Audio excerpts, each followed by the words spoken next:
नमस्कार, मी अश्विनी पुरी. DS news 24 मध्ये आपल्या सर्वांचं स्वागत. बघणार आहोत बातमीचा सविस्तर आढावा. आमच्या DS न्यूज 24 चॅनलला लाईक करा, शेअर करा, सबस्क्राइब करा आणि बेल आयकॉन प्रेस करायला विसरू नका. नुकत्याच पार पडलेल्या विधानसभा निवडणुकीमध्ये महायुतीने राज्यामध्ये प्रचंड मोठं यश मिळवलं. या निवडणुकीमध्ये महाविकास आघाडीच्या दिग्गज नेत्यांना महायुतीच्या नवख्या उमेदवारांनी पराभवाचा धक्का दिलाय. यामध्ये संगमनेरमधून एकनाथ शिंदे यांच्या शिवसेनेचे उमेदवार अमोल खताळ यांनी काँग्रेसचे 8 वेळचे आमदार बाळासाहेब थोरात यांचा पराभव केला.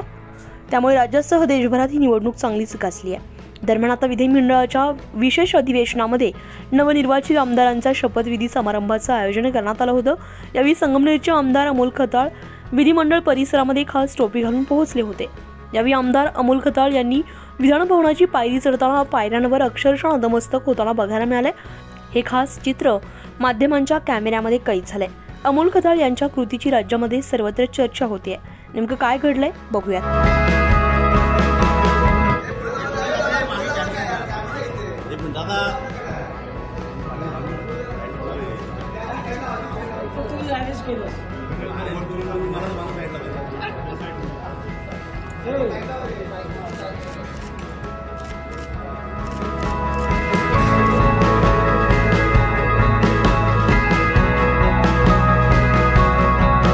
DS न्यूज 24 साठी अश्विनी पुरी, मुंबई.